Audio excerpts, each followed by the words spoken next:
Hola, Alfonso, de nuevo.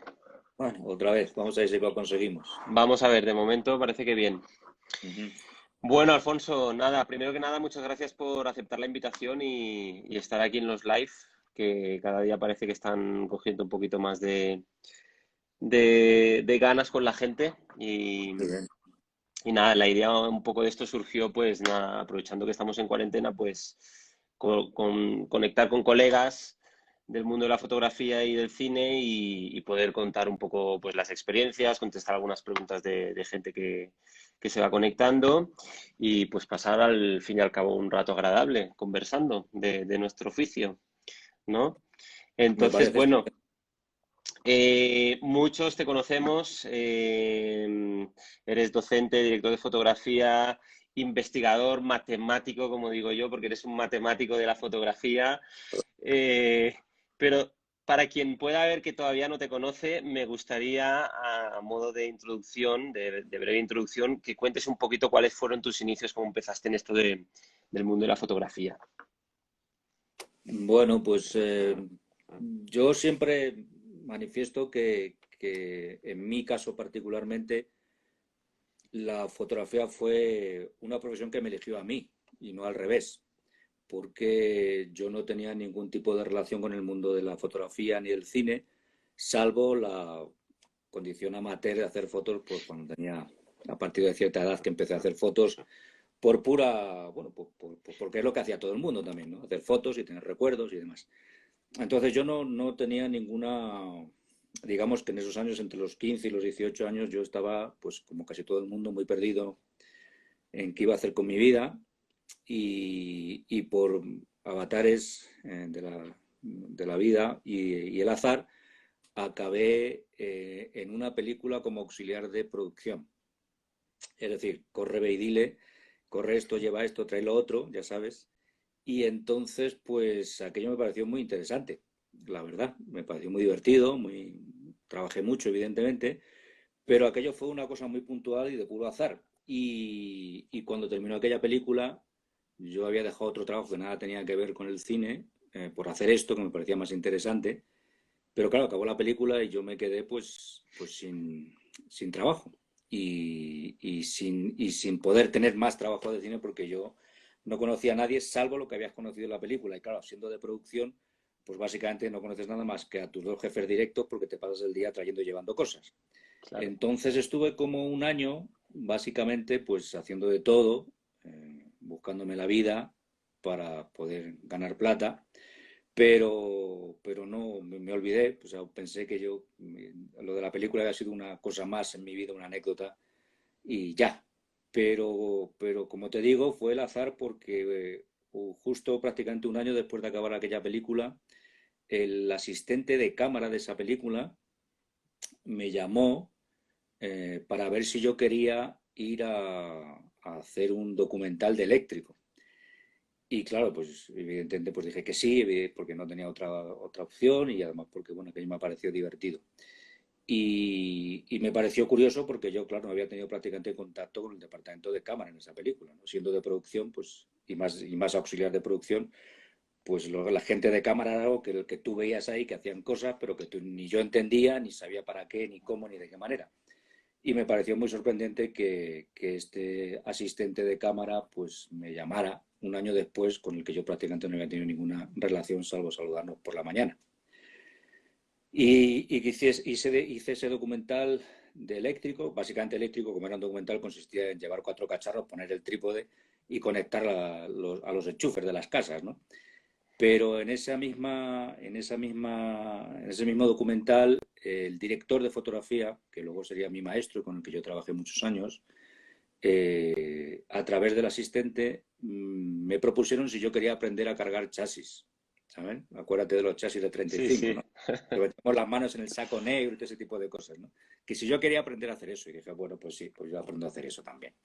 Y entonces ahí arranqué. Y justo acabé el documental y este director de fotografía empezó una película, mi primera película en el departamento de cámara, que era una película de Basilio Martín Patino que se llamaba Madrid. Y entonces, pues nada, pues ahí arranqué y empecé a trabajar y ya hice, digamos, el escalafón de toda la profesión, que fue pasar básicamente a auxiliar de cámara, luego fui foquista, estuve muy poquito tiempo de segundo, de operador de cámara, y en el año 92 pues ya me decidí a hacer fotografía y de ahí arranqué. Y eso pues hasta ahora, ¿no? Y he pasado básicamente por toda la gama de profesiones de lo que tiene que ver con el departamento de cámara, y luego me pilló, como a muchos de mis colegas, en una generación pues que nos tocó cambiar del 35 al digital. Y entonces ahí fue cuando que yo ya venía con una trayectoria del mundo del 35, y mis primeras películas también fueron en 35, pues me tocó ponerme a estudiar para ver qué era esto del digital, con la ventaja de que el director de foto con el que yo aprendí era un hombre bastante inquieto y comenzó a hacer vídeo muy pronto. Cuando todavía todo el mundo despreciaba aquello del Lumatic y todas estas cosas, este director de foto, que se llamaba Augusto Fernández Balbuena, pues hacía vídeo. Con lo cual, digamos, hay una parte de la electrónica o de las consideraciones que tienen que ver con el vídeo que luego pues es más fácil entender cómo funciona el sistema digital. Y eso hasta ahora. Y de eso hace pues 34 años. No ha llovido nada, ¿no? ¿No? Ayuda. Oye, ¿y en qué momento pasas tú digamos, empezar todo el tema de la investigación, hacer pruebas, artículos? Porque, pues, los que te conocemos un poco sabemos que tienes mogollón de artículos. Me acuerdo también cuando escribías en Cameraman, que ahora se llama Cámara Online, ¿no? Creo. Bueno, empezamos Eh, incluso antes. Empezamos con Shooting. Antes, ¿no? Ya Shooting se ves. llamaba la primera revista. Ya ves. Sí, ¿Y en qué momento empezaste ahí a escribir y a investigar todo el tema digital, digamos? pues mira, todo eso viene del puro pánico, ¿sí? O sea, yo por mi carácter y mi personalidad me da pavor ir a un rodaje y no saber qué estoy haciendo. O sea, lo cual no quiere decir que no dejas margen a la improvisación, Claro. pero me da pavor. O sea, me muero de la vergüenza si no sé algo. O sea, que básicamente me puse, igual que hice con el 35, que también tengo por ahí publicadas las pruebas que hacíamos de emulsiones y ese tipo de cosas. Ujú. Yo empecé a estudiar el digital pues por terror, básicamente por terror. O sea, porque yo no quería ir a un set y no saber qué estaba haciendo. Y entonces pues me puse a hacer muchas pruebas, pero las mismas, digamos, trasladadas al digital que hacía con el mundo del 35. O sea, tampoco era una cosa tan distinta, en el sentido de la metodología de las pruebas. Es decir, ¿qué necesito averiguar de una cámara? Pues necesito averiguar la sensibilidad, necesito averiguar el rango o la latitud, como se llamaba entonces, necesito averiguar cómo funciona con el color. O sea, básicamente lo mismo que hacíamos con las emulsiones, solo que había que adaptar todo eso a la tecnología digital. Y entonces pues yo me puse a hacer pruebas, pero pruebas para las películas que yo empezaba a rodar ya con la mítica F900, ¿no? Ujú. Que era la primera cámara de Sony, claro, que hablamos del año 99. O sea, hace casi 20 años que apareció la primera cámara digital, vamos a poner entre comillas, ¿no? Que quería ser Sí, cinematográfica, ¿verdad? sí. Pero que fue un reto tremendo y fue una cosa muy, muy impresionante. Yo siempre cuento la anécdota de cuando se presentó la F900, fuimos a Barcelona y me acuerdo que los únicos que llevábamos fotómetro para medir a Tomás Pladeval y yo. ¿Sí? Hostia, el gran Bueno, Tomás fue maestro mío también. gran Tomás, ¿no? Y Sí. entonces me hacía mucha gracia porque éramos los dos únicos que medíamos a ver cómo era aquello, ¿no? Entonces, para descubrir cómo funcionaba. Y entonces el describirlo fue una cosa también de pura casualidad, porque yo estaba trabajando en unas pruebas para una película, si no recuerdo mal era Carlos contra el Mundo, eh, donde estaba en una empresa que se llamaba InfoTV, entonces te acuerdas, con Julio Paniagua, Me suena, sí. y que tenía una salita de pruebas y era uno de las casas de rental pioneras en la imagen digital y en las cámaras digitales.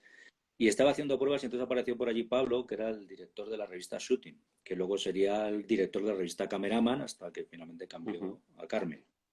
Y entonces me estuvo ahí un rato y estábamos charlando y me dice, oye, ¿por qué no me escribes una cosa de cómo hacer pruebas con estas cámaras nuevas para la revista y tal? Dije, bueno, pues sí, pues vale. Y entonces me puse a escribir. Me puse a escribir lo que estaba haciendo, básicamente, ¿no? Y descubrí una cosa que era muy interesante y es que aprendía más escribiéndolo que haciéndolo, ¿sabes? Claro. Claro, porque de repente era todo el conocimiento que tú tienes mucho en tu background como intuición o como conocimiento real, pero que está ahí. Cuando lo tienes que escribir y explicárselo a alguien, pues lo tienes que organizar. que es como cuando das clases, ¿no? Claro. Entonces me di cuenta de que no solamente me divertía mucho, sino que aprendía mucho escribiendo todas las pruebas. Y a partir de ahí y empecé a escribir sobre las cosas que hacía.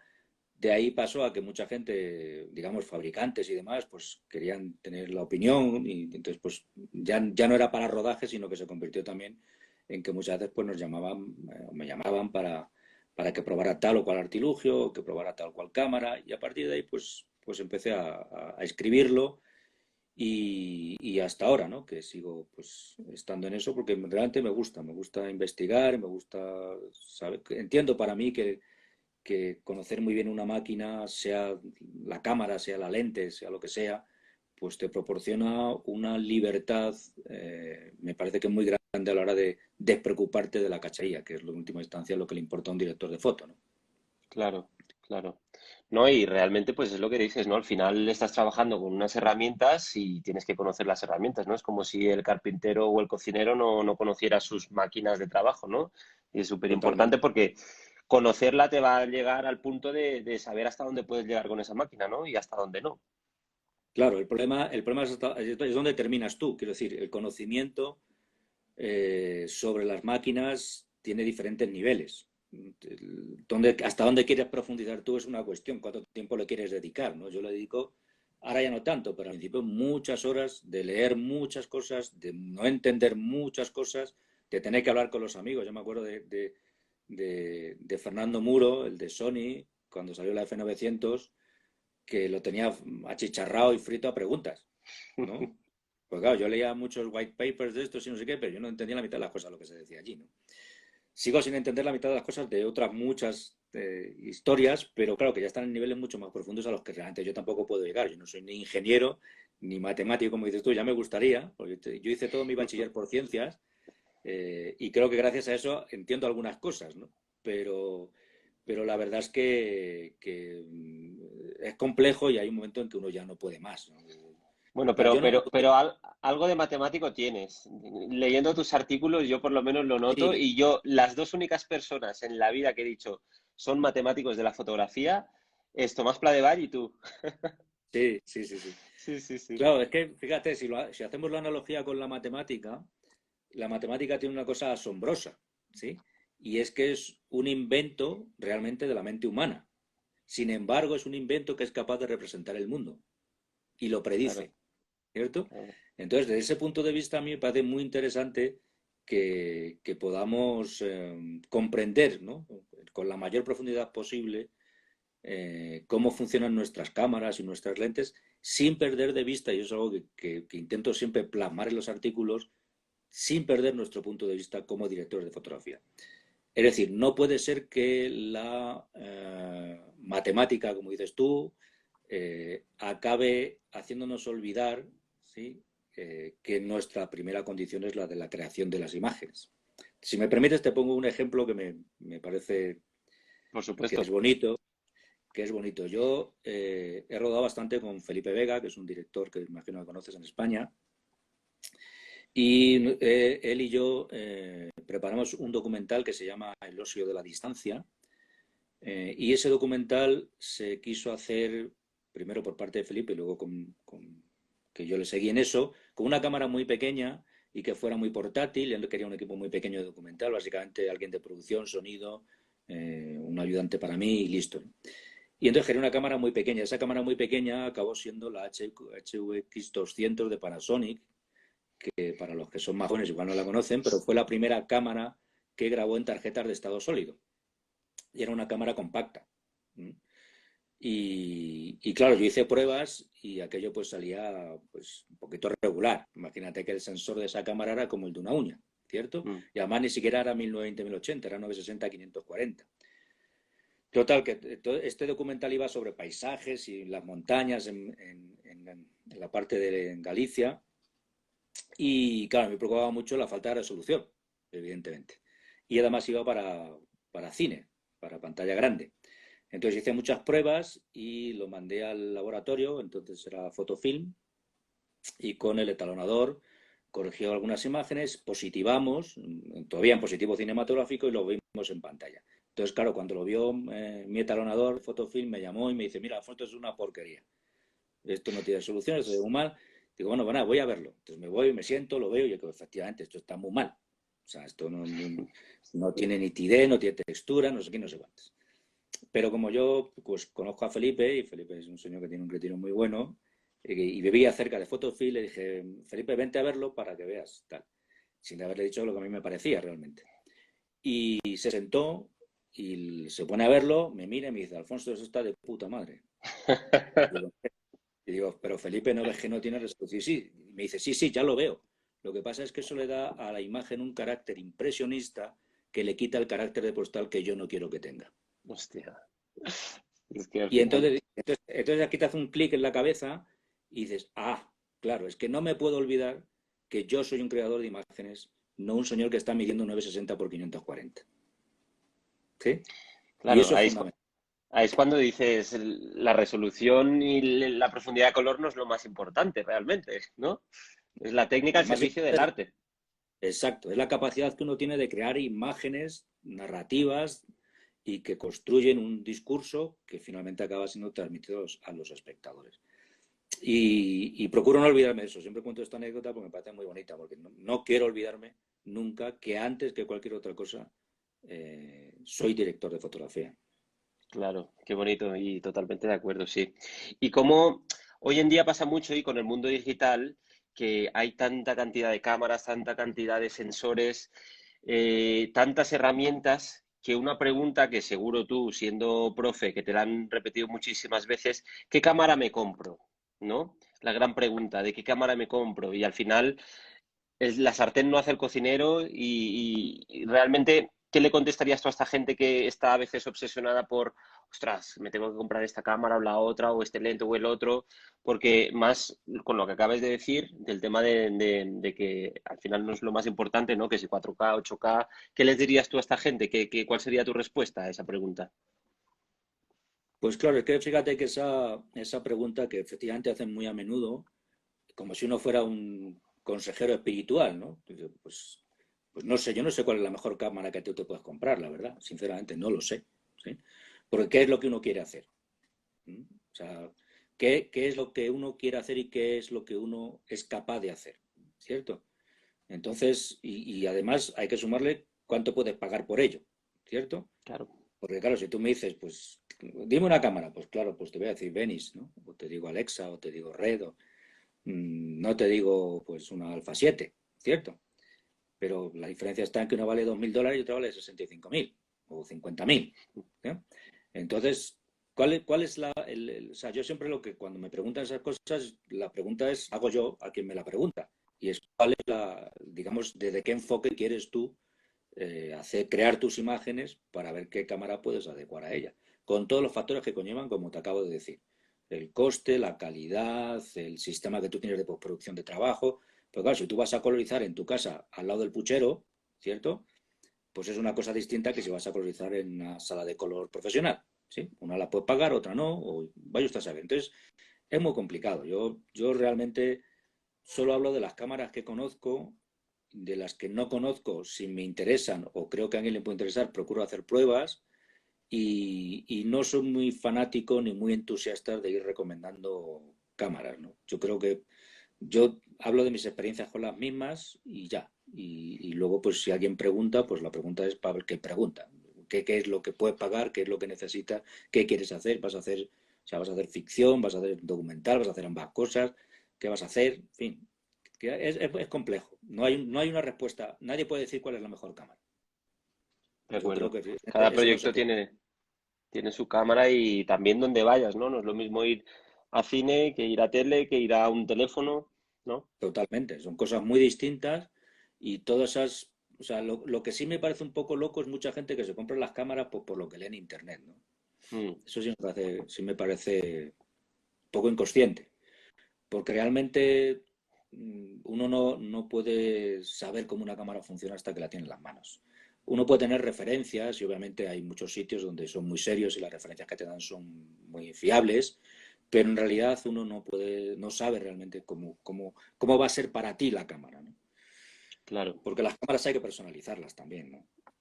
Yo, por ejemplo, totalmente. una de las cuestiones que me planteé siempre es que la cámara haga lo que yo necesito, no lo que la cámara puede hacer per se diseñada por un ingeniero, ¿no?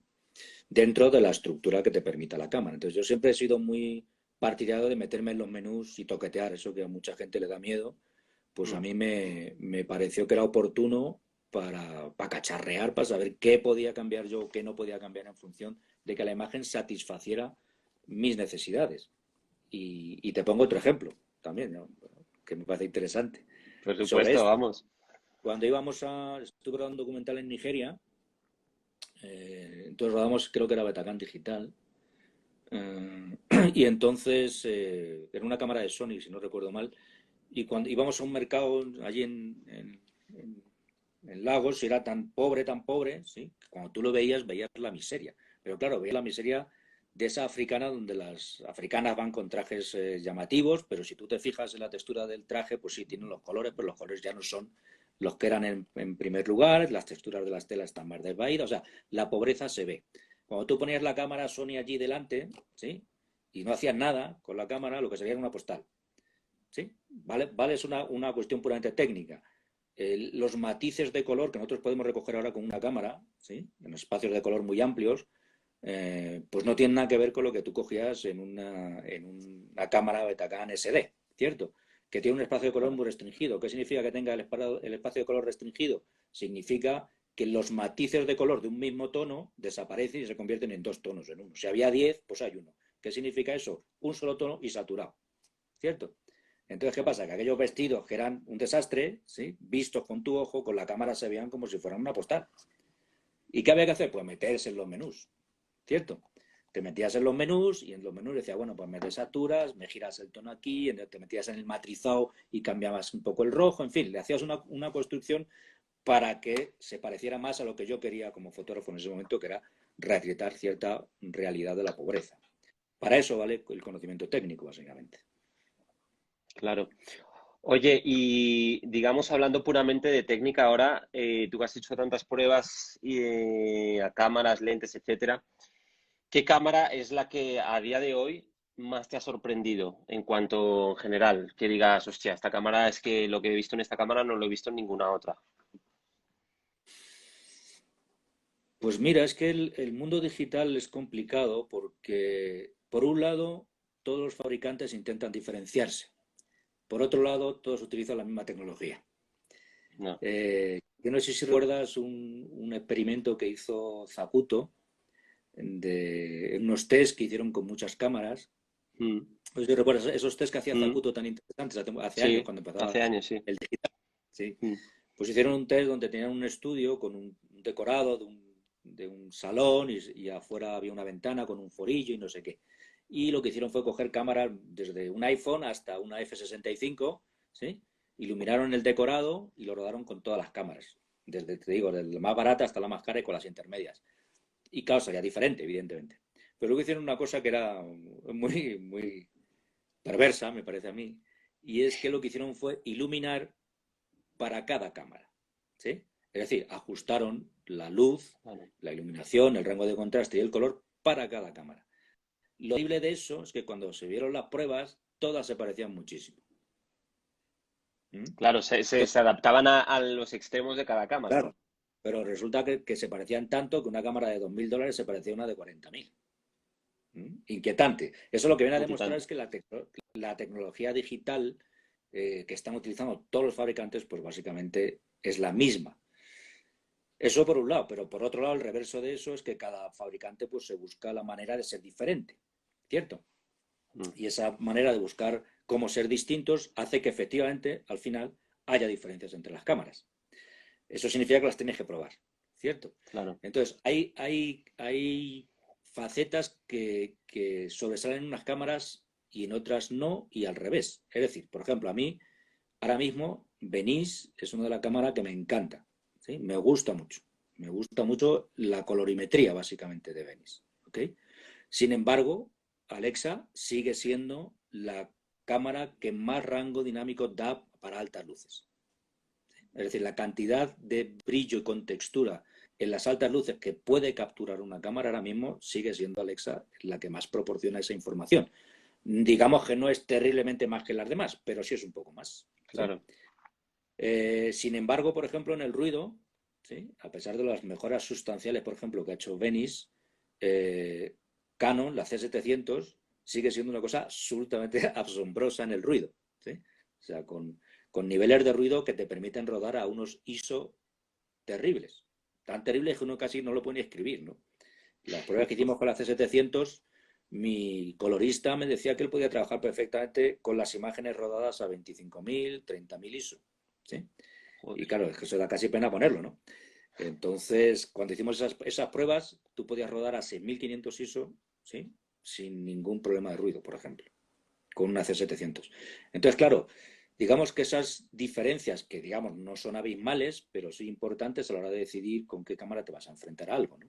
Entonces hay que sopesar lo de siempre, hay que sopesar el color, el rango, la latitud, el ruido, la sensibilidad, la ergonomía, la sencillez o no, el peso, todas esas cosas al final son las que hay que valorar. Entonces, digamos, ¿para qué proyectos? Pues depende de qué proyecto, pues uno va a buscar una cámara u otra. Yo ahora mismo, básicamente, pues me siento muy contento con Venice, me siento muy contento con la LF de Arri y últimamente estoy empezando a mirar la red, ¿no? La última, Ujú. la Monstro y todas estas que llevan sensores nuevos, ¿no? Entonces, digamos que hay como, o sea, esto es como decir que a partir de cierto nivel no hay ni cámaras mejores ni peores. Las hay Claro. con diferencias.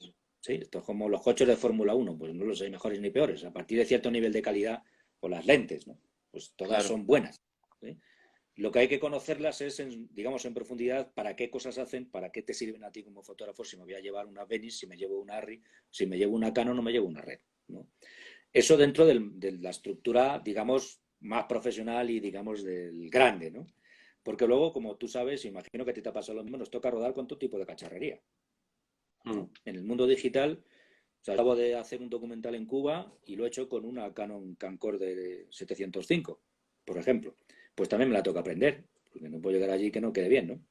Entonces, digamos que depende qué proyecto, depende en qué situación económica se encuentre la producción, pues uno tiene que sopesar todas estas cosas para ver qué cámara se lleva o qué cámara elige.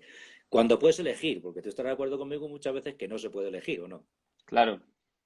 Hay muchas veces que te llaman y te dicen, no, es que yo tengo esta, yo tengo una FS7, yo tengo una no sé qué.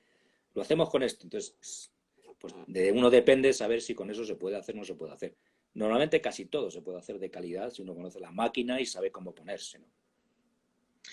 Oye, y digamos un poco en referencia a lo que decías de las pruebas de Zacuto, de que se adaptaban la iluminación a las limitaciones de rango dinámico, digamos, de cada cámara. ¿Crees que la extensión cada vez más del rango dinámico al final nos da un poco más de margen digamos, de margen a equivocarnos, de que, hostia, me pasa con las altas, puedo recuperar? Quizá con una cámara que tengas un rango de 10 stops, por decir algo, tienes que estar más pendiente de no pasarte por las altas, de controlar las bajas, etcétera. ¿Crees que esa amplitud de rango dinámico nos da más margen para el error? Yo creo que nos daba más margen en todo caso para crear mejores imágenes, no para el error, ¿cierto? O sea, digamos que obviamente nadie está libre de equivocarse, pero no nos pagan tanta plata a la semana para que nos equivoquemos. ¿Mm? Entonces, uno tiene que ir al set sabiendo cómo va a exponer, sabiendo cuál es tu rango, sabiendo cómo te vas a crear tus penumbras, tus altas luces, eso lo tiene que saber uno. Y lo que te ofrece tener más rango dinámico, más latitud, es la capacidad de tener más textura, más detalle y por lo tanto tener una imagen de más calidad. Que si eso conlleva que una vez te equivoques puedas recuperar, pues seguramente, pero es muy difícil ya, realmente me parece difícil equivocarse en el sentido de que en el set tú tienes una estructura que te permite evaluar permanentemente tu exposición de una forma muy precisa, ¿cierto?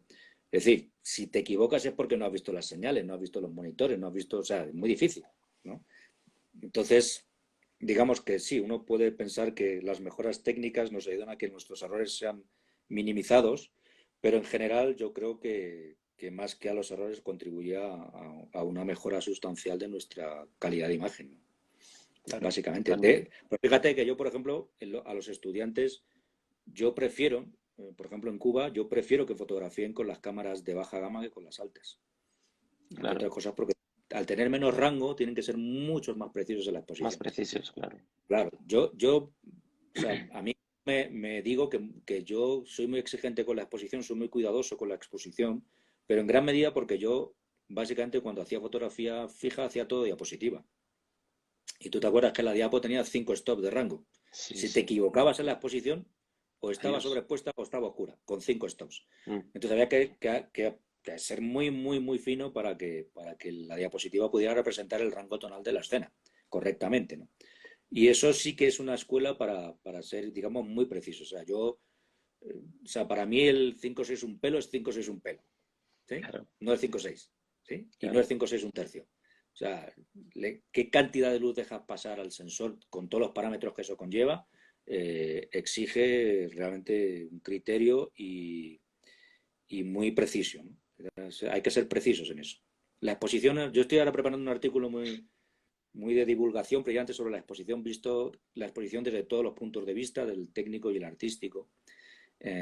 Y en eso pongo que me parece que es verdad que es como nuestro DAO, ¿no? Nuestro compendio último, ¿no? O sea, esta cosa, por ejemplo, que no sé si a ti te ha pasado, pero bueno, que creo que eso ya se ha ido perdiendo, pero cuando empezó todo el mundo digital, había una figura que se llamaba el experto en HD, ¿no? ¿Cómo se llama aquello? Mm, ¿Tú te técnico acuerdas? HD o algo así, ¿no? ¿Era? Técnico HD, sí, exacto. Mm, Y el técnico HD básicamente era un señor que se había aprendido los menús, ¿sí? mm, Y que sabía interpretar un monitor de ondas. Y en ese comienzo, estamos hablando del año 2000, 2004, hasta el 2006, 2007, pues muchos directores de foto dejaron en manos de los técnicos de HD su exposición, ¿sí? Entonces, claro, yo no puedo comprender que imagínate que si estuviéramos rodando en 35, que tú estuvieras midiendo con tu fotómetro y fuera detrás un señor diciéndote eso está mal expuesto o eso está mal, ¿no? O sea, era impensable. claro. Pues en el digital es igual. O sea, la exposición es un criterio artístico, que tiene que ver mucho con la técnica, pero es un criterio artístico. Por lo tanto, el fotógrafo la determina y el resto del equipo, empezando por los DIT, lo que tienen que hacer es asegurarse de que lo que el fotógrafo ha diseñado se está cumpliendo, ¿sí? No quiere decir que no te equivoques y vengan y te digan, oye, pues que mira, como era así, pero ahora he visto que no sé qué, pues tú digas, pues es verdad, me he equivocado, he puesto más luz, he puesto menos, o sencillamente es que estoy variando, en esta escena estoy variando un poco esto, ¿no? Pero la exposición es como la última verdad del director de foto. Ahí se comprenda todo, la relación de contraste, las sombras, las luces, la nitidez de la imagen, la textura, todo está en la exposición, ¿no? Entonces en eso hay que ser súper exigentes. Claro, y también un poco pensando como se hacía en 35, ¿no? En fotopímico. Si luego también querías forzarlo, si estabas subexponiendo, ¿no? Depende de lo que quieras también, sabrás que vas a tener un desplazamiento de la curva con un levantamiento Claro, de negros o bajándolos o lo que necesites a nivel de textura, ¿no? no, claro, y lo que tú creas, ¿no? O sea, Claro, nosotros hicimos, por ejemplo, en la primera serie de La Ley del Corazón, eh, rodábamos a 3000, 4000 ISO, ¿sí? Porque yo quería tener ruido y quería que ese ruido lo tratáramos en el baseline después, porque eso claro. añadía una textura y así lo hicimos, ¿no? Entonces, quiere decir que no siempre hay que pensar que el ruido, no sé qué, o cualquier cosa. Yo creo que en este negocio, David, no sé a ti qué te parece, pero a mí me parece, aquí no hay normas, o sea, No no hay hay normas, reglas, total. no hay normas. O sea, la única Mm, regla que uno debe seguir es que lo que uno haga tiene que hacerlo de tal manera que el espectador se sienta conmovido con lo que tú le enseñas, de acuerdo. visualmente. Ese es el único baremo que a mí me parece que hay que tener en la cabeza. El resto, que si utilizo filtros, que si no utilizo filtros, que si llevo esta cámara, que si llevo la otra, que si el color es verde o es amarillo, que si suavizo, me da igual. Todo eso solo está en función de que el espectador se emocione con lo que tú le enseñas, ¿no? Totalmente. Yo siempre comparo la fotografía con la cocina y creo que con la cocina moderna que hay ahora, me gusta compararlo de esta manera y es, tú te pueden sacar un plato de autor Mm, en el cual lo ves divino, está bonito y lo pruebas y no está bueno, ¿no? Eso pasa. Sin embargo, puede pasar a la inversa, ¿no? Puede pasar que veas un plato que no es favorable a la vista y lo pruebas y es delicioso, ¿no? Pues yo creo que, digamos, la visión del plato sería las normas o lo académico correcto y al probarlo es lo que tú haces emocionar al personaje, ¿no? Entonces claro, creo que, total. que pasa un poco lo mismo con la fotografía y al final da igual si lo has expuesto bien, si lo has expuesto mal, pero si el trabajo que tú has hecho llega a llamar la atención del espectador, al final estás enviando el mensaje porque al final es arte y el arte es comunicación, ¿no? Totalmente de acuerdo contigo. Yo creo que hay que verlo de esa perspectiva, francamente. Totalmente de acuerdo contigo. Por eso me parece que preguntas como esa de qué cámara es la buena o qué no sé qué, son preguntas baladíes en realidad, que no tienen mucho sentido. De hecho, fíjate, yo creo que hasta el extremo, y eso sí se lo digo a mis estudiantes, que a veces se quedan estupefactos, es que nadie les va a enseñar fotografía.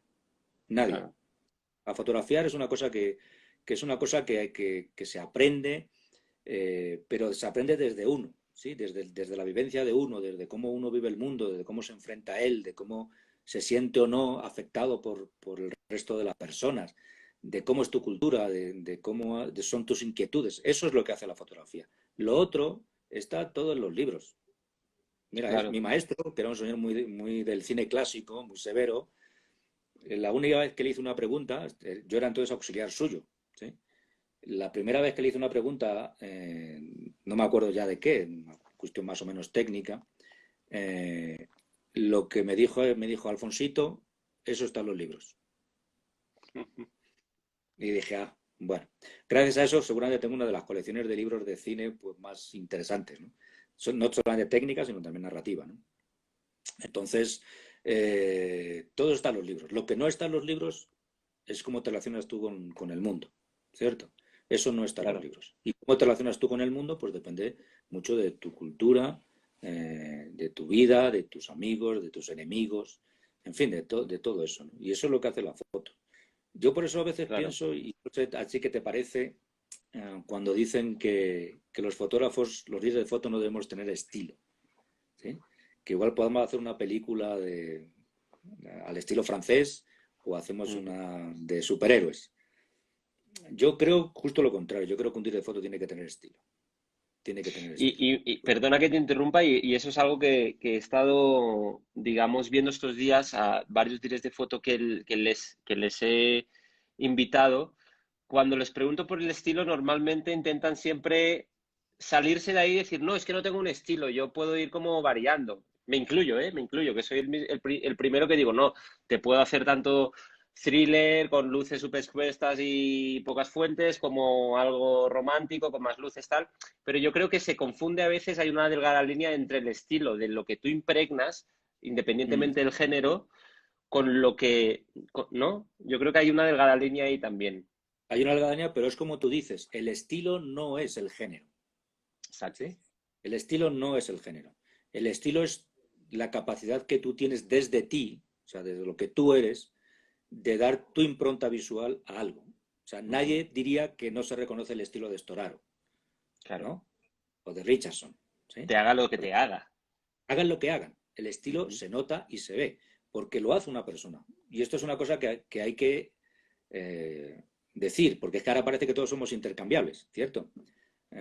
Todos mis colegas, como tú sabes, de la ADFC, pues cada uno tiene su forma de ver el mundo, cada uno tiene su forma Ujú. de fotografiar. No valemos todo para todo, ¿sí? Entonces, a veces uno se da cuenta de que por parte no solamente de la producción, sino por la forma en que se ve ahora el audiovisual, es que todos fuéramos como piezas intercambiables, como lo son los obreros de una fábrica de coches, ¿sí? Que le puedes quitar y poner otro que haga lo mismo. Entonces, nosotros tenemos un componente técnico, pero tenemos un componente artístico insoslayable. Y ese componente artístico es diferente para cada uno, completamente distinto para cada uno. Por lo tanto, tú no puedes hacer la foto que hago yo, ni yo puedo hacer la foto que haces tú. Nunca. Claro. Es imposible. Entonces, el acierto de los directores o de los productores es encontrar al fotógrafo que desde su estilo es capaz de proporcionar a la película el bagaje visual que necesita. ¿Sí? Claro. Pero por eso creo que...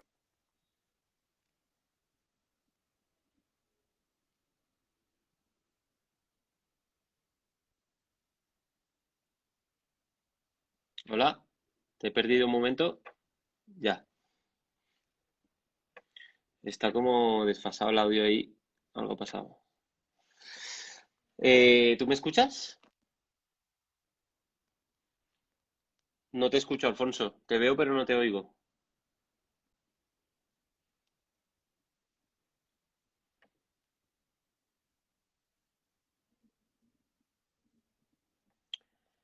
A ver. ¿Quieres que cierre y vuelva a entrar? ¿Ahí? Ahora sí, perfecto. Bueno, genial. Tenemos problemas con la red, en todo caso. Sí, sí, es que está también el mundo saturado de banda ancha. Ya me perdí. ¿En qué estábamos? ¿Qué cosa decíamos? Veo que Estábamos salen muchas cosas aquí de gente que escribe, pero no sé si eso Sí, te... tengo muchas Va preguntas, muy pero deprisa claro, todo. al iniciar el directo se han perdido todas, así que las vuelvan a escribir y ahora las vamos contestando. Vale. Alfonso, em, hablando que estábamos del arte, Mm. de la impronta que tiene un director de fotografía a la hora de hacer un proyecto, una obra. Eh, Te quería poner también el ejemplo una vez más a la cocina, ¿no? Los dos podemos tener los ingredientes para hacer una tortilla de patata y nos va a quedar totalmente diferente la tortilla de patata siendo tan sencilla aparentemente, ¿no? Entonces, creo que un poco para resumir la analogía en este caso, el director de fotografía vendría a ser eso, ¿no? Puedes tener los mismos ingredientes, pero cada uno hará una tortilla de patata totalmente diferente, ¿no? Y con sabores Eso es diferentes. completamente cierto. Por eso los fotógrafos, los directores de foto, tenemos, digamos, los ámbitos en los que nos desarrollamos fundamentalmente, ¿no? Donde encuentra uno, pues, su nicho, ¿no?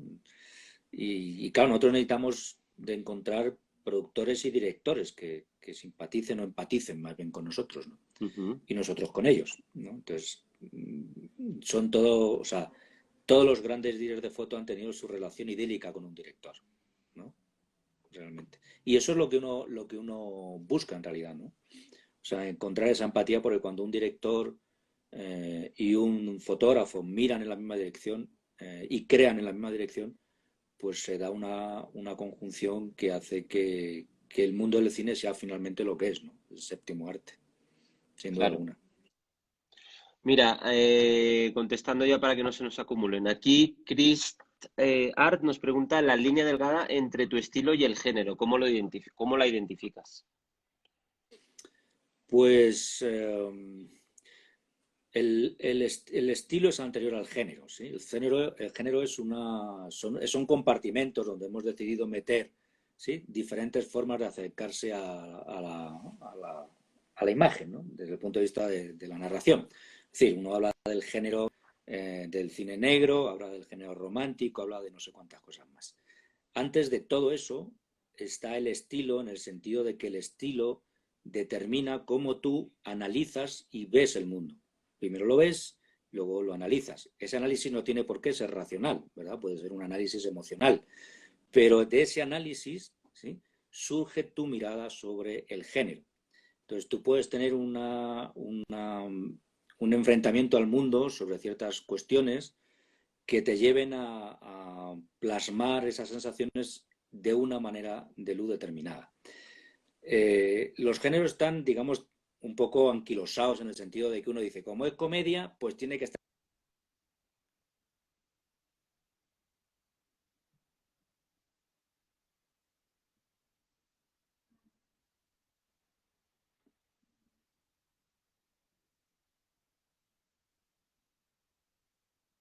Está fallando la conexión. Ahora, Hola. ahora te tengo ya. No, Sí. sí, lo que te decía es que el género determina y el género se construye en el mundo cinematográfico desde la idea del carácter industrial del cine, ¿cierto? Es decir, cuando se plantea hacer un negocio del mundo del cine más allá del arte, lo que se plantea es la necesidad de generar una serie de contenido en serie. Lo mismo que hizo Ford con los coches en su momento, ¿verdad? En a principios del siglo pasado, que coincide justamente cuando se estandariza, por ejemplo, el 35 milímetros y cuando se estandarizan los sistemas de producción. Eso determina, sí, que hay ciertas condiciones desde el punto de vista de la fotografía que son necesarias para que se produzca ese tipo de creación en serie. Se da en todos los ámbitos, en la dirección, en la ropa, en el vestuario, en todo, y también en la foto. Entonces, si usted va a hacer un género que es cine negro, pues tiene que utilizar las luces de tal manera. Si usted va a hacer comedia, las luces se ponen de tal manera. Pero esto solo tiene sentido en la medida en que no se considera a los participantes como artistas o como creadores, sino como piezas de un engranaje que está diseñado para sacar una gran cantidad de producto en muy poco tiempo, ¿vale? esa idea del género pues se va transformando y un poco desaparece, no del todo, pero se va transformando y va desapareciendo en la medida en que a partir de los años finales de los 50 y de ahí en adelante aparecen todos los movimientos de cine de autor que van pues de la mano del neorrealismo italiano, del novel vague, del free cinema después de inglés en los 70, en fin. Todo esto empieza a modificar la manera en que se empiezan a considerar los géneros, ¿cierto? No obstante, sigue habiendo mucho prejuicio y sigue habiendo mucha forma de que todavía alguien te dice, no, es que la comedia hay que iluminarlo todo como si fuera televisión, ¿cierto? Pero afortunadamente ahora, si uno tiene la suerte de coincidir con productores y directores que lo ven de la misma manera que uno, pues uno puede imprimirle un estilo a la comedia que tiene que ver como uno ve la comedia desde su perspectiva, ¿sí? Perspectiva, por supuesto, que es puesta en común con el director, con el productor y contra mucha gente, pero uno tiene un punto de vista. Pero ese punto de vista es mi estilo, porque es mi forma de vida. El estilo es una forma de vivir, ¿no?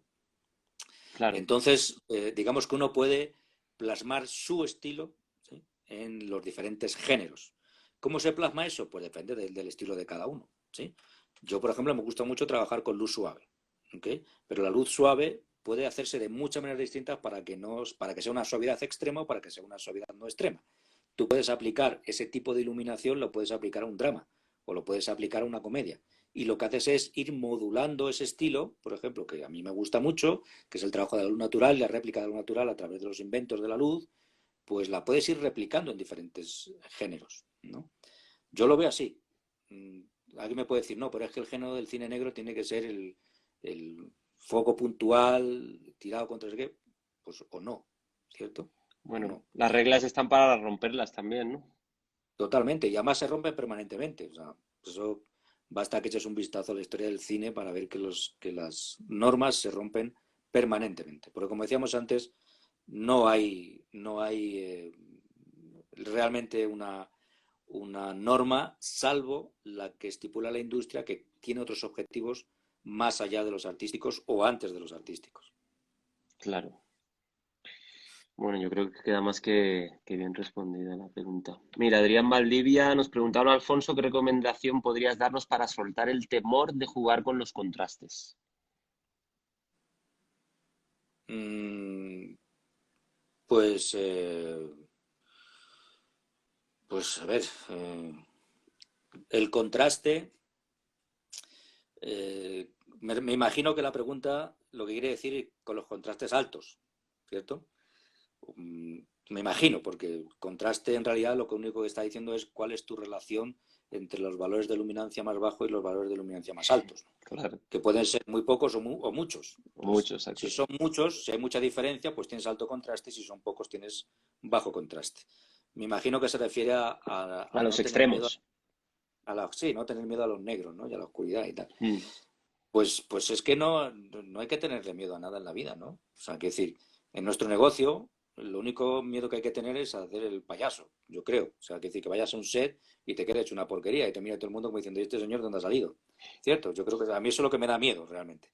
mm. Pero al resto, si detrás hay un conocimiento técnico, si detrás hay un conocimiento narrativo, hay un discurso estético y la voluntad de llevarlo a cabo, pues no hay que tener miedo, ¿sí? No hay que tener miedo. Claro, si estás empezando, yo no sé, este hombre que escribía, si es joven, si no es joven, si estás empezando, pues claro, te van a contar que es que los negros, que no sé qué, pero a mí me da mucha pena a veces, veo que los estudiantes, en muchos casos, tienen más miedo que nosotros, ¿no? Sí. O sea, se comportan más convencionales que nosotros, que ya somos más mayores. Mm. Y yo se me pregunto por qué, si no tienen nada que perder. Quiero decir, o sea, si a mis estudiantes se les va la mano en el negro, pues para eso está, porque, para aprender que se les va la mano en el negro, ¿no? Pero ellos mismos se auto censuran para no cometer ese sacrilegio que parece que es un sacrilegio el de dejar las cosas oscuras, cuando la oscuridad es una cosa fundamental en la fotografía y que además la oscuridad no es más que una ausencia, o sea, perdón, la luz no es más que la penumbra, la oscuridad no es más que una luz todavía no revelada. La luz está en todas partes, incluida en la oscuridad. Lo que pasa es que la oscuridad no ha chocado contra nada y no se la ve. Claro. Pero la luz y la oscuridad son la misma cosa. Entonces, construir imágenes solo con oscuridad, solo con luz, pues es igual de factible que hacerlas con mucha luz o con poca luz, ¿sí? Lo que se trata es que eso tenga detrás un discurso narrativo, un discurso potente, y el miedo se desaparece en cuanto tú sepas cómo funciona una máquina, ¿no? Mm. ¿Cierto? O sea, tú sabes que si ruedo con Venice, pues voy a poder tener penumbras de hasta 6 stops por debajo de mi gris medio, o si lo hago con Alexa, pues con 4 o con 4,5, si lo hago con no sé qué. Es decir, hay que hacer pruebas y hay que conocer las máquinas. Esto es indudable, ¿no? Eso te ayuda mucho a quitar el miedo, que es lo que yo hablamos antes cuando empezamos la conversación. Yo empecé a hacer pruebas con digital por miedo, porque yo no quiero hacer el ridículo en un set, ¿no? Porque como alguna vez lo he hecho, pues sé muy bien lo que se siente, entonces no quiero. Claro, Entonces, desde muy, muy jovencito me puse a estudiar, entonces yo creo que hay que animar a todo el mundo a que estudie. Y todo es complejo, pero a la vez también es más sencillo de lo que mucha gente piensa, ¿sí? Y totalmente. no hay que tenerle miedo. O sea, el miedo es enemigo del arte, ¿sí? La gente que tiene miedo solo hace cuadros para colgarlos en el salón de tu casa o en los hoteles, ¿cierto? Es la gente que tiene el valor de transgredir, de plasmar su visión del mundo, de plasmar su felicidad o su sufrimiento, y le importa muy poco que los demás digan no sé qué, ¿sí? Esa Sí, honestidad, esa verdad es la que te lleva a crear imágenes con un carácter artístico. Y, por supuesto, hay que tener miedo, pero que no dejarse dominar por él, ¿no? Sino buscar las soluciones. Yo cuando era muy totalmente. joven, bueno, claro, yo estuve hace muchos años haciendo espeleología. O sea, nosotros nos metíamos en las cimas, nos descolgábamos con cuerdas y no sé qué. Y yo siempre recuerdo que da miedo. O sea, cuando tú te asomas al precipicio negro con una cuerda, da miedo. Y el que diga lo contrario, pues es un temerario. ¿Qué hacíamos para controlar el miedo? Pues llevamos nuestros seguros, todo revisado, todo el material perfecto, las cuerdas revisadas, todo revisado. Y tú descolgabas, vencías el miedo. Sí. Pero el miedo estaba ahí, porque además el miedo te hace ser precavido. Entonces, ¿qué hace el Claro. miedo en nuestro oficio? Pues el miedo lo que te tiene que ofrecer en nuestro oficio del fotógrafo es que te condicione a estudiar tanto, ¿sí? Que cuando tú vas a un set y dices, no, voy a estar trabajando 5 stocks por debajo de mi gris 18%, ¿sí? No pase nada. Y nadie diga ahí, yo no levanto la boca. Totalmente. Aquí Qué leo una bueno eso. cosa que dice alguien, del miedo se alimenta el diablo y todos somos seres de luz. No sé muy Sí. bien qué quiere decir. Desde el punto de vista fotográfico no sé muy bien qué quiere decir. Que yo Oye, sepa, el Alfonso, diablo se alimenta de otras cosas. sí. Oye, Alfonso, no hemos hablado mucho de luz.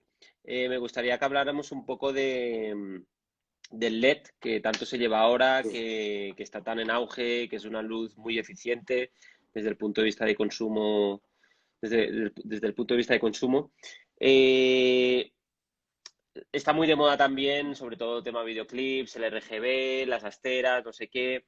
Me gustaría saber un poco tu opinión acerca del color que reproduce el LED, porque se está dejando atrás en las gelatinas, porque tienes una pantalla como un Sky Panel o una tal, y te vas directamente a un rojo, tal.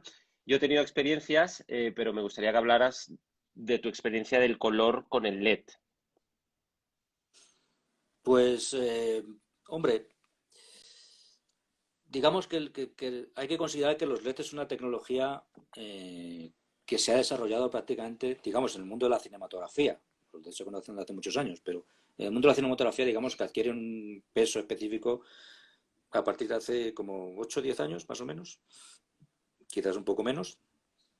Eh, y tengo que decir que los primeros que aparecieron pues eran francamente malos. Malos en Sí, el sentido de que la colorimetría, cuando esa luz caía sobre los objetos y sobre todo sobre los rostros de nuestros actores, era patético. O sea, la colorimetría que obtenías del tono de piel era pésimo, ¿cierto? Eso en los últimos años ha mejorado de una forma radical. O sea, radical. Rememorar eso como forma de digamos, de despreciar o de minusvalorar los LEDs es una bobada porque en realidad los LEDs ahora son de una calidad excelente. Tú sabes que ahora mismo hay pruebas muy serias y muy amplias sobre la respuesta de los LEDs de diferentes fabricantes. Sin ir más lejos, Imago hace poco, hace unos meses, presentó un estudio con, digamos, con respuesta espectral y con muchos factores de análisis de los LEDs, muy interesante, y otro que acaba de aparecer también hace un poco en CML, sobre la valoración de los LED de diferentes fabricantes. Las valoraciones que están haciendo tanto Imago como gente del CML y demás son muy interesantes porque dan dan un elemento objetivo de la calidad de la luz de los LEDs, ¿sí? Y lo dan con valores objetivos, en el sentido de que se está midiendo no solamente el CRI, se está midiendo el TLCI, se está midiendo el SSI. O sea, digamos que hay varias medidas, varias formas de medirlo que se complementan y que de alguna manera dan la realidad de la calidad de la luz. En ese sentido, los resultados son asombrosos, ¿sí? O sea, estamos viendo aparatos de LED realmente de una calidad muy, muy, muy alta, que hace que los puedas usar, o para mi juicio, se pueden usar perfectamente sin ningún problema eh, en el rodaje diario. Bien, es verdad que hay variaciones sustanciales de un fabricante a otro.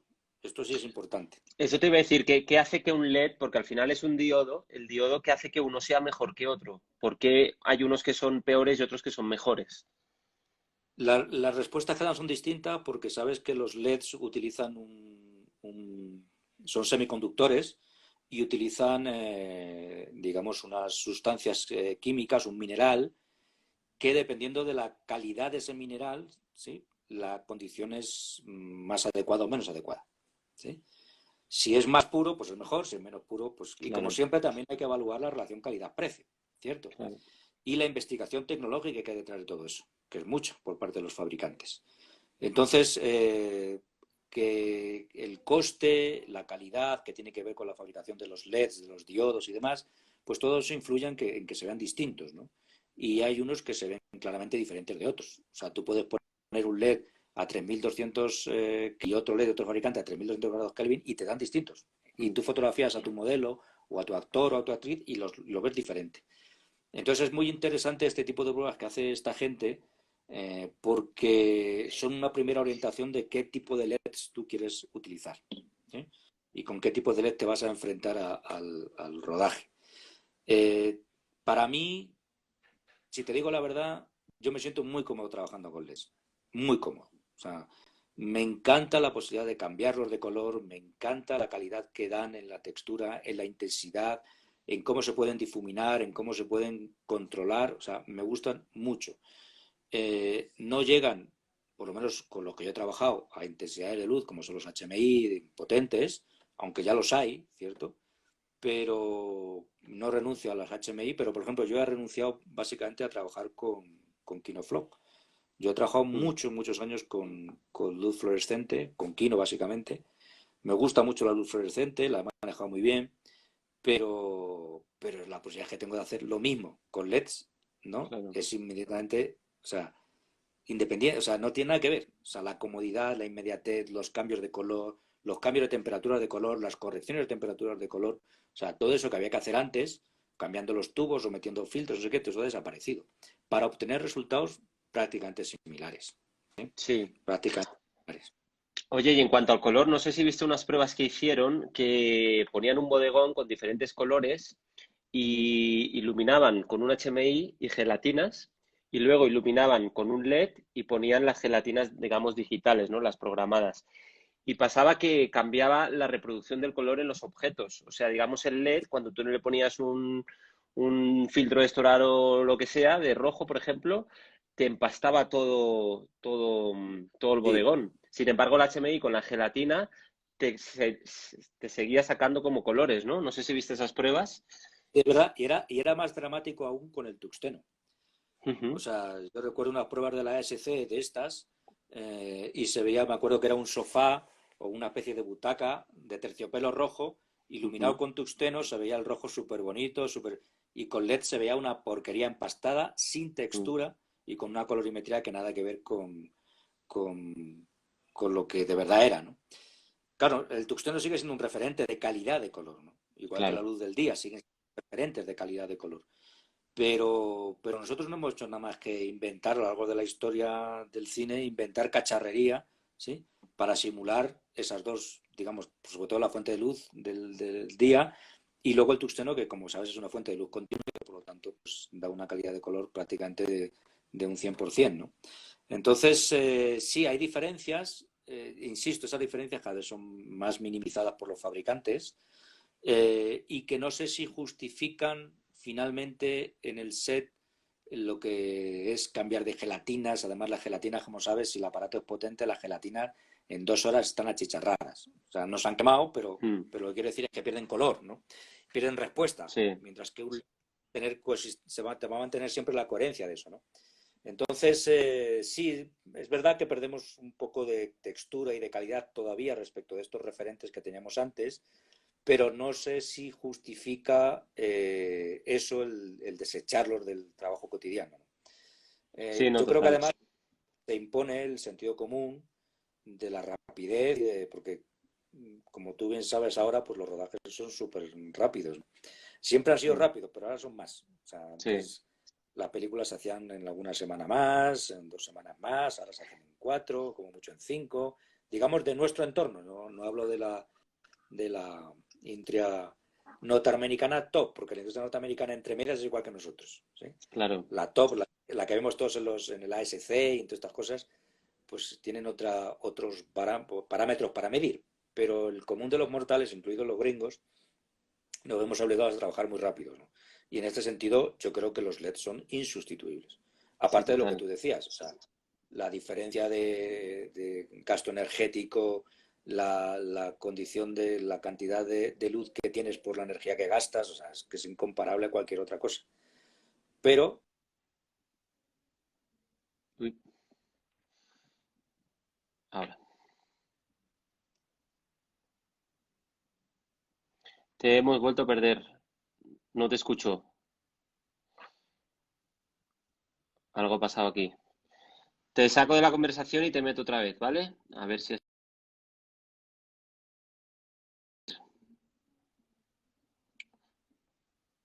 problemillas de directo. Alfonso Parra, aquí.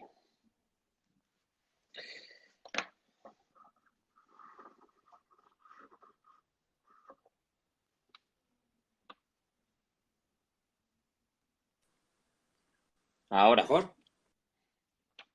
Ratos. mejor. No, yo no sé qué te estaba diciendo ya, Sí, porque hablo con él. sí, se va cortando. Sí.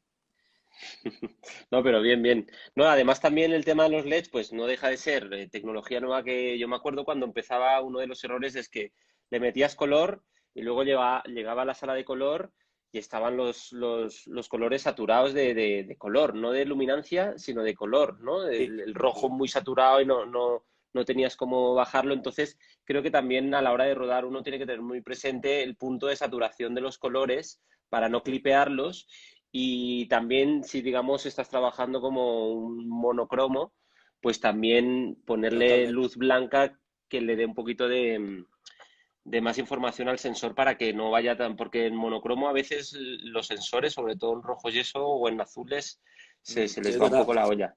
Por eso hay una medida ahora que ha salido hace como 2 años, promovida por la academia, para medir la similitud espectral Ujú, de las fuentes de luz LEDs, ¿no? Que es el SSI, ¿verdad? Y esta medida es claro. súper interesante porque está dando la respuesta espectral de una fuente de luz en relación a otra. Entonces ahí puedes ver claramente cuáles son digamos, los problemas que te puedes encontrar con un tipo de LEDs, que como tú bien dices pasaba eso, que de repente Mm. los rojos o los azules se ponían, digamos, de una saturación artificial puramente fea y horrorosa. Y como te digo, eso está, yo creo que a mi juicio ya muy minimizado, pero todavía es una cosa que puedes ver, sobre todo en los LEDs que no son de calidad, ¿no? Que son los más Sí, baratos, total, obviamente, total. todavía. Mira, por aquí nos preguntaban, eh, nuestro compañero Nico García de la DFC, Alfonso, saludos. A pesar de todos los avances tecnológicos, ¿qué crees que aún les faltan las cámaras digitales de hoy? ¿Qué te gustaría que los fabricantes tuvieran? Pues mira, eso es una discusión que tenemos muy a menudo en Imago, en el comité técnico acerca de qué le pedimos a los fabricantes, ¿no? Y una de las primeras cosas que se hicieron y que todavía se siguen haciendo es que clarifiquemos la terminología, ¿sí? O sea, que podamos clarificar qué es cada cosa. Cuando decimos ruido, ¿qué es el ruido? Cuando decimos qué es el sharpen, ¿qué es el sharpen? Si decimos de resolución, ¿qué es? O sea, definir claramente los conceptos desde el punto de vista de la dirección de fotografía que nos permita hablar en el mismo lenguaje que los fabricantes. Porque, como bien sabrás, ha habido un proceso de que cuando las cámaras llegaron digitales, la terminología de las cámaras nada tenía que ver con los directores de foto. Nada que ver, ¿sí? Era terminología que venía de los ingenieros, diseñadores de las cámaras, implementados no solamente en la propia fabricación, sino también después en el uso en el mundo del broadcast. Es decir, los ingenieros eran los que delimitaban y dirimían el lenguaje con el que teníamos que hablar, ¿sí? Entonces, poco a poco y a través de Imago, a través de la SC y de todas la gente que se dedica a la fotografía cinematográfica y que han ido implementando el concepto de fotografía cinematográfica en todos los ámbitos, se está modificando la forma en que hablamos con los fabricantes, ¿no? Así que la primera cuestión que le pedimos a los fabricantes es que hablen como nosotros, ¿sí? Nosotros ya hemos intentado y de alguna manera hemos conseguido entender lo que ellos dicen, pero ahora queremos que nos entiendan a nosotros. Y esto es básicamente lo que está haciendo, por ejemplo, de una manera muy bien Sony en los últimos años y también Arri, ¿sí? Arri más sencillo porque Arri tiene una trayectoria cinematográfica y para Sony ha sido un poco más complicado porque vienen del mundo de la ingeniería broadcast, ¿no? Pero en cualquier caso, en los últimos años se ha ido modificando eso para que los fabricantes puedan hablar con nosotros de la forma en que nosotros queremos. El resultado de esto, por ejemplo, es la colorimetría de Venice, ¿cierto? Venice tiene una colorimetría que ha sido el fruto de la opinión de muchos directores de foto y de muchas instituciones como la Imago, como la ASC, en qué paleta de color o cómo nosotros vemos o queremos ver el color en nuestras pantallas, ¿cierto? Y de ahí surge un poco la característica tan peculiar que tiene la colorimetría de Venice. También hay que decir que Alexa, que sigue teniendo una colorimetría preciosa, es una colorimetría que proviene de las emulsiones, ¿cierto? Del estudio de las emulsiones. Entonces, lo que quiero decir es que, ¿qué le pedimos a las máquinas? Pues de alguna manera, no sé si ya que tengan más resolución, que tengan, no sé, más latitud, que también, sino que empiecen a reflejar una mirada más artística desde la concreción de la ingeniería que se necesita para crearlas. ¿Sí? Más artística quiere decir, pues quiere decir que si necesitamos que un color determinado no sea exactamente el rojo estandarizado, ¿sí? Por las normas de la SMTP, sino que necesitamos que sea un rojo un poco menos saturado, un poquito más naranja, un poquito no sé qué, que se preme, o sea, se prime eso y no la respuesta al estándar, ¿cierto? Entonces, pues si las cámaras tienen... Es difícil que tengan mejor colorimetría, salvo que avancen los sensores, ¿cierto? Las estructuras que definen la colorimetría de las cámaras ya están muy bien definidas, están muy bien codificadas, muy bien estudiadas. Entonces, a lo mejor lo que hay que mejorar pues es el sensor, ¿no? Y eso parece que es la parte más del corazón. Es decir, sé que, por ejemplo, se están investigando otros materiales que no son el silicio, para tener una respuesta mejor a las longitudes de onda. Sabéis que el silicio, que es el que se utiliza para construir los sensores, pues es muy poco sensible a la parte de los azules, de la longitud de onda más bajas, ¿no? Entonces están buscando otros materiales o buscar diseñar otros materiales que sean sensibles a la luz pero más eficaces. Si esto sucede, tendremos unas cámaras más sensibles, con menos ruido, con una mejor colorimetría, pero todo eso, digamos, son procesos que se están dando, que se están enviando, pero que a saber cuándo nos llegan a nosotros, ¿no? Ya, ya, ¿Sabes? ya. Oye, Alfonso, y Pero, bueno, aquí me salen varias preguntas. Termina, termina. no, no, digo que sí, queremos que la cámara en vez de tener 12 de stop de rango dinámico efectivos tenga 15, sí. Que queremos que la colorimetría, digamos, consiga tener más matices a través de la modificación de los sensores y de los filtros que utilizan para esto, pues también. Que queremos que tenga menos ruido, pues también. ¿Sí? Y todo eso, Mm, digamos que no está dentro de lo que ha sido el avance de las cámaras digitales desde que aparecieron, dándole la impronta de cinematografía digital. Todas han evolucionado hacia un mejor color, un mejor rango dinámico, un menos ruido, una mejor sensibilidad. Entonces, digamos que lo que se prevé o lo que proyectamos todos es que esto siga siendo así. claro. Oye, ¿y tú qué piensas, ya que estamos hablando del sensor? Estos últimos años ha habido guerra de tamaño de sensores, de resolución, 2K, 4K, ahora 8K. ¿Qué crees que va a pasar con el tema de la resolución? Que yo creo que ya está llegando a un nivel absurdo de tema de resolución y tamaño de sensor. O sea, ¿crees que va a seguir aumentando el tamaño de resolución versus también el tamaño del sensor? Ahora estamos con full frame, que creo que es un tamaño bastante interesante quizá para que se estandarice más. ¿Qué crees que va a pasar? Tamaño sensor versus resolución.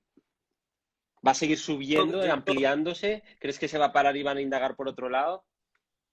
yo creo que no, yo no sé, no me quiero poner el gorro y la varita mágica de saber qué va a pasar, ¿no? Porque ten en cuenta que muchas veces las condiciones por las que se mueve el desarrollo no siempre es la condición estrictamente de la calidad de la imagen, ¿sí? Hay una estructura de marketing comercial Ya, alrededor de todo esto que tiene que ser claro. alimentada y que si tú haces cámaras de 8K o de 16K y las tienes que vender, pues todos abogaremos o diremos que el 16K es mejor que el 8K. La realidad del mercado y de lo que parece que está sucediendo es que vamos a establecer, digamos, como al full frame en un futuro no muy lejano como un estándar, ¿sí? Y que ese full frame va a ser una cosa que va a estar, digamos, más o menos estabilizada a cierto tiempo, ¿no? Y en ese full frame, pues vamos a meter por lo menos 8K, ¿cierto? Esto creo que eso se va a estabilizar durante un cierto tiempo, dependiendo de criterios que tengan que ver con otras cuestiones que no son la pura fotografía, pues seguramente pues a lo mejor hacen formatos intermedios más hacia el IMAX y cosas por el estilo para estandarizarlo. Pero yo creo que para el común de los mortales, es decir, para el 90% del mercado, llegar a full frame con una resolución de 4 o 6K como mucho, pues es lo más razonable, ¿no? Considerando que todo eso arrastra después una cosa de postproducción, de almacenamiento, que todo eso lleva un coste gigantesco y enorme y que por lo tanto pues tampoco se puede estar cambiando cada 2 días, ¿no? Claro, total. Mira, Esteban pregunta, sería genial que Alfonso hable sobre su relación con la academia, su visión y consejos sobre cómo mejorar en nuestra búsqueda personal en el mundo de la fotografía.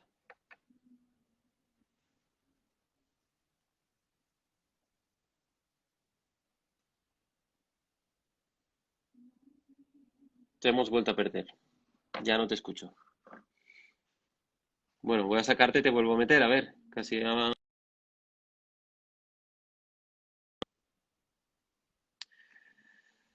Ay, la conexión, la conexión. Aquí está.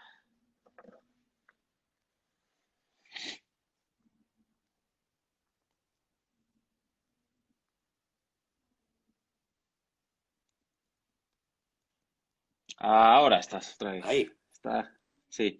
Sí, es que se desconecta y yo lo vuelvo a conectar, ¿vale? Lo que te digo es que yo creo que será un poco como el HD, ¿sí? El HD desterró completamente al SD y se ha instaurado prácticamente durante casi Ujú. 18 19 años, ¿no?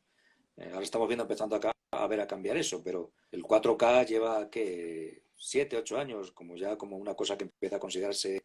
Entonces yo creo que, digamos, va a haber un periodo con el full frame en 4K más o menos estable, se seguirá rodando en Super 35, pero yo creo digamos, habrá unos años que estaremos estabilizados en algo razonable como es el full frame 4K o 6K. Lo que va después de eso, pues depende también de lo que, como te digo, de lo que el fabricante quiera vender y cómo lo quiera vender y demás. Y cómo evoluciona el resto del mercado, porque claro, ¿para qué quieres tú tener una pantalla en tu casa de 1090, 1080? Si toda la producción es en 4K, pues tienes que tener televisores asequibles a 4K, que ya los hay. En fin, quiero decir que todo es. Porque además lo que da plata a las empresas es el consumo, obviamente. O sea, digamos, nuestras cámaras son Fórmula 1, pero la Fórmula 1 no es la que da el Total. dinero. El dinero lo da el vender televisores, el vender cámaras de consumo, el vender camcorders, en fin, que se nutren de mucha tecnología profesional, Total. evidentemente, ¿no? Pero hay que ver todo Mira, esto. nuestro compañero y asociado Pablo Pérez pregunta qué opinas del sensor full frame de la Arri. Entonces, mi querido Paulo, pues bien, ¿no? Pues yo lo probamos y realmente pues lo que haces es que ganas resolución, lo cual quiere decir que ganas textura y como el resto de los sensores. O sea, no me parece nada especial, salvo que sigue teniendo esa tecnología de ARRI que le permite tener prácticamente un stop más por encima del rango dinámico, pero en lo que se refiere a la resolución y a la textura, pues básicamente sigue haciendo lo mismo que cualquier sensor que esté full frame generando imágenes o en 4K o en 6K, ¿no? Entonces, pues sí, se ve igual de bonito, ¿no? Se ve igual de bonito que cualquier otro. O sea, no me parece que el paso a full frame de ARRI ha sido algo espectacularmente significativo respecto a lo que tenemos en otros ámbitos y con otros fabricantes. Se ve muy bien, pero se ve también como cualquier otro full frame de una cámara de primera gama, ¿no? Mira, aquí una pregunta que antes ha cortado. Esteban preguntaba, sería genial que Alfonso hable sobre su relación con la academia, su visión y consejos sobre cómo mejorar en nuestra búsqueda personal en el mundo de la fotografía. Cuando se refiere a la academia, ¿a qué se referirá? ¿A la academia de Pues qué? no sé, supongo que igual es tu, tu, tu profesión como docente también, tu parte como docente, A la cosa supongo, académica. vamos. Que con nosotros a la academia la llamamos Sí, la claro. academia de cine, la academia de no sé qué. Si se refiere a la academia, Por cómo a la formula la educación. pregunta, entiendo que entiendo que es así, vamos. Y entonces la Entonces pregunta, decía ¿cuál sería? que tu visión y consejos sobre cómo mejorar nuestra búsqueda personal en el mundo de la fotografía. Sí, su profesión como docente, aquí lo acaba de matizar. Pues como docente. Ah, ok. Eh, yo creo que hay que aunar, o por lo menos lo que yo intento, voy a hablar de mi experiencia como docente, ¿no? Yo intento aunar dos sensaciones distintas. Una es el rigor, ¿cierto? O sea, el enfrentamiento a la fotografía con el rigor y el respeto que se merece. Y otra, que es que hago lo que me da la gana. Y voy a explicar. Quiero decir, porque yo me enfrento a la fotografía de una forma muy seria, muy responsable, muy exigente conmigo mismo, por lo tanto es lo que exijo a mis estudiantes. No vale hablar de cualquier manera, no vale hablar de las cosas mal, hay que saber los conceptos, hay que saber las ideas, para luego, cuando tú te enfrentas a un proyecto de los que hacemos en la universidad o lo que hacemos en la Escuela de Cine de Cuba, donde sea, es para que cojas eso, ¿sí? Y sabiéndotelo, hagas lo que te dé la gana. Lo que tú crees que en definitiva es necesario para hacer la narración de tu tesis, de tu cortometraje.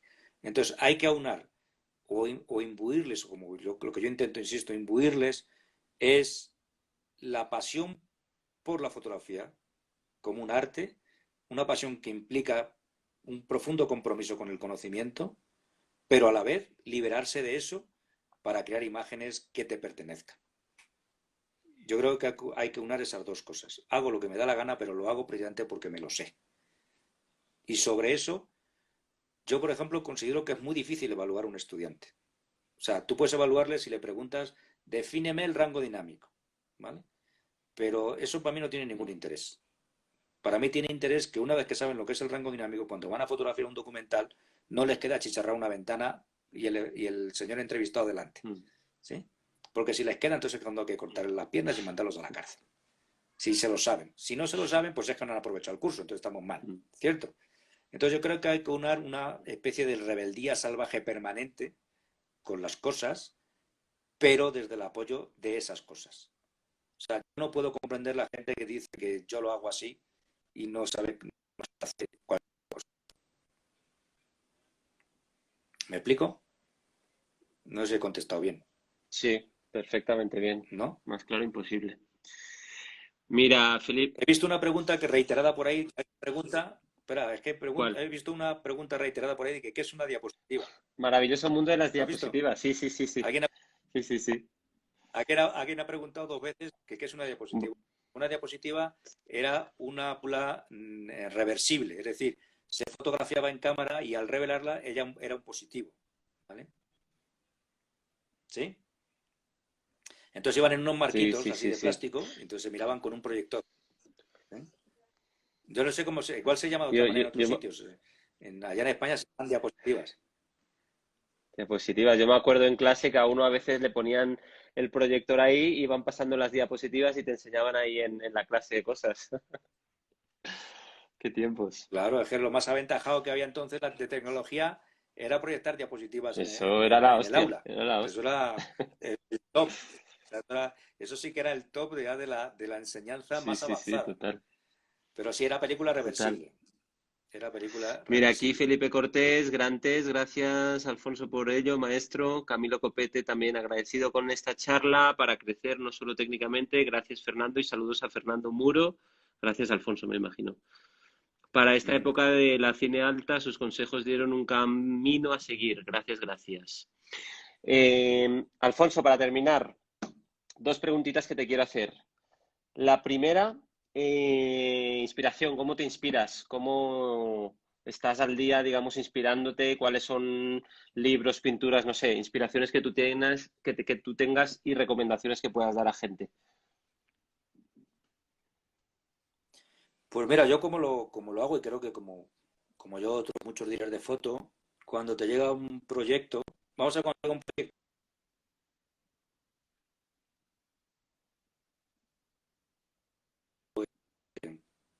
¿Me oyes? Hola, hola. ¿Sí? ¿Me oyes? Ahora, ¿Sí? ¿Me oyes? ¿Hola? te oigo. Sí. Sí, sí, sí, sí, te Lo oigo, que te te oigo. decía es que ¿sí? Lo que te decía es que cuando me llega un proyecto, sea de la índole que sea, me da igual que sea un documental, que una película, que una serie, lo que hago es imbuirme de lo que es, por ejemplo. El año pasado rodamos una serie con Caracol para Netflix que se llama La Reina de Indias, que transcurre en el siglo XVI, sobre la fundación de Cartagena de Indias, por Pedro de Heredia. Entonces, pues yo lo que hice fue leerme todo lo que encontré de Pedro de Heredia en la fundación.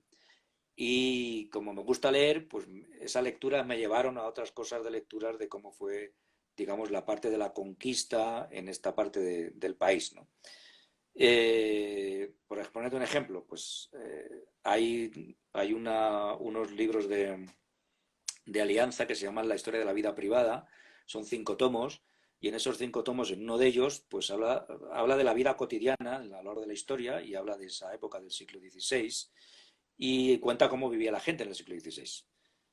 Pero lo cuenta de manera de que comían, cómo se iluminaban, cuáles eran las relaciones sociales, cómo eran los criterios. En fin, todo esto, digamos, a uno le da la información, pero también le crea un estado de ánimo, ¿cierto? Y uno empieza a estar imbuido de eso. Y a partir de ahí, pues, digamos, uno busca ya no referentes, sino marcos, ¿cierto? Yo soy de la opinión de que los referentes no se copian, ¿sí? Los referentes lo que te crean es una especie de visualización en la que tú te metes para elegir luego tú cómo lo quieres hacer, ¿cierto? Mm. No me gusta tanto esta cosa de copiar, ¿no? O sea, entonces, pues vi muchas películas hechas de la época, pues lo que sé, la película de Carlos Saura de Oro, alguna que otra película, vi la serie esta también de los conquistadores, que me pareció muy interesante, y, en fin, pues ves películas, ves no sé qué, también algunas referencias a algunos pintores, sobre todo un pintor africano que tenía una cosa muy interesante en cómo manejaba los colores fríos en ambientes cálidos.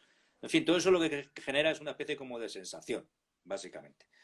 Y uno pues está con eso en la cabeza todo el rato. Uno va y hace la comida, se prepara un café, se toma un whisky, va, viene, en fin, hace todo eso y con todo eso pues uno va generando una sensación.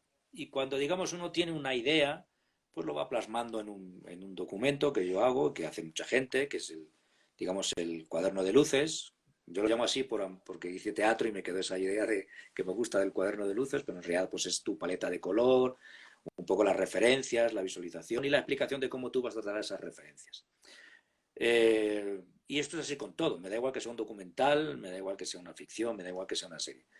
Eh, Cuando hablaba de Felipe Vega, por ejemplo, con aquella experiencia tan bonita de que me regañó por no ser fotógrafo y sí ser un ingeniero, entre comillas, eh, era que cuando él me llama, o me llamaba, porque ahora ya no está rodando, pero cuando me llamaba, yo sabía que tenía que apartar una parte de mi sueldo muy importante para comprar libros, porque todo eran referencias. Si no eran libros literarios, eran libros de fotografía.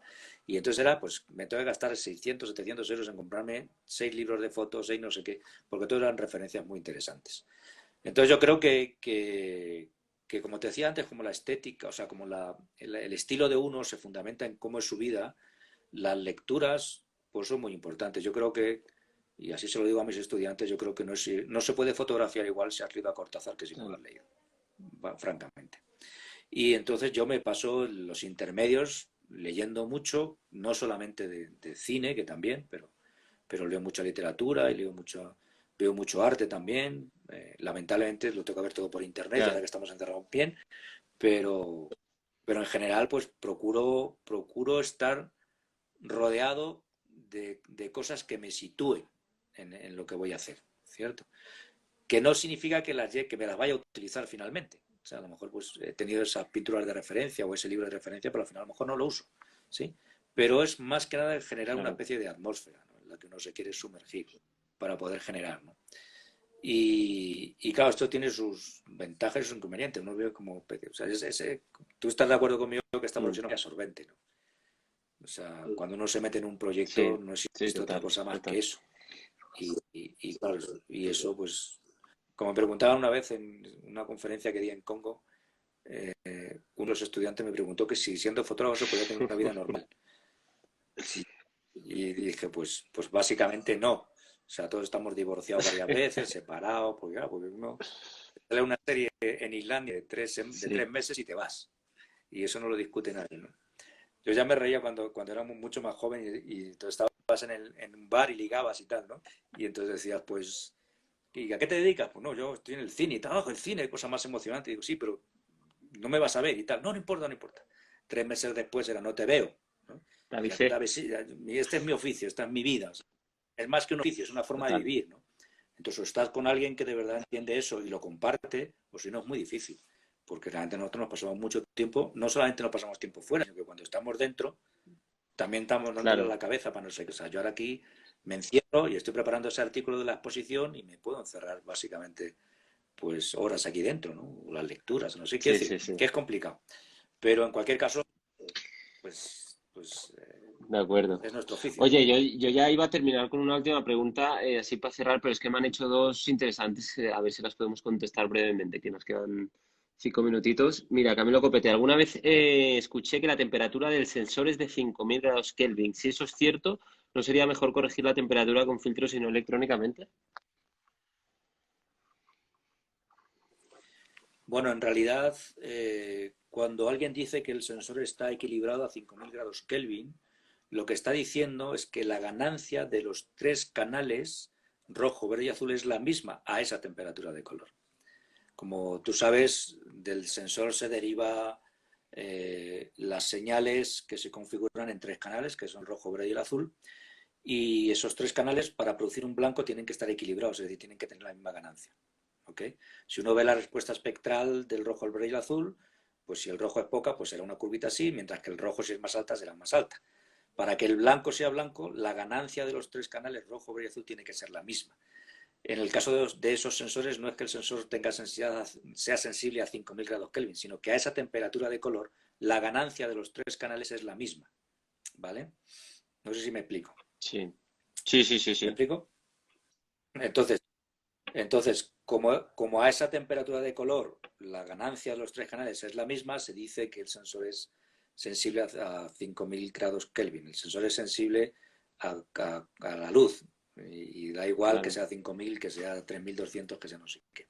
Lo que pasa es que para construir el espacio de color, ¿sí?, tú necesitas un referente de blanco, ¿okay?, en los espacios RGB, y esa referencia de color está construida según las normas y estándares internacionales definidos por los estándares diferentes, por la ITU, la SMTP y todos estos, ¿no?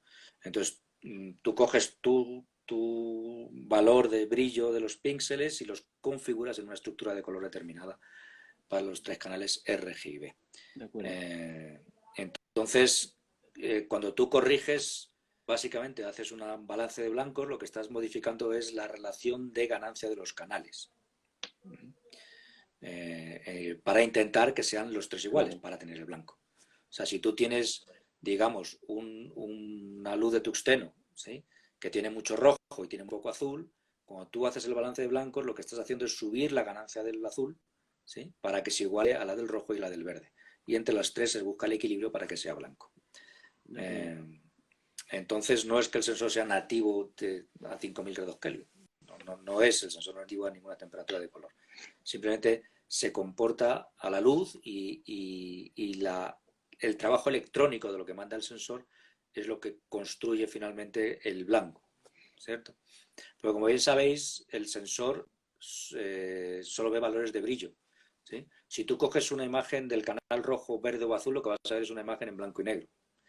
Pero esos valores de brillo en blanco y negro corresponden solamente a las longitudes de onda determinadas por el filtro, sea rojo, verde o azul. Pero lo que tú tienes es una imagen en blanco y negro. Esas tres imágenes se vuelven a ver en color cuando se juntan en el monitor, ¿cierto?, en la pantalla, en el display. Mientras tanto, no existe. Que esta es una de las cosas que no nos llama la atención, pero que resulta absolutamente fundamental en el mundo digital, es que no hay imagen.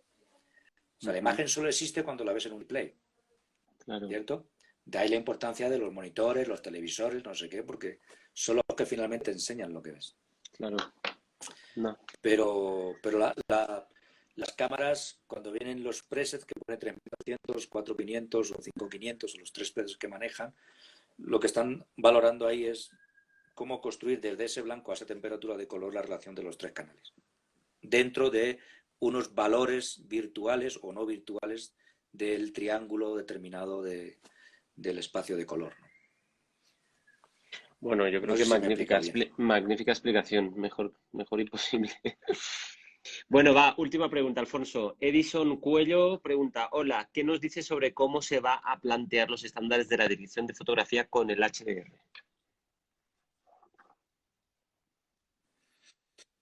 No entiendo muy bien a qué se refiere al plantear los estándares de la dirección de fotografía. No sé Ya, a qué se refiere exactamente con eso.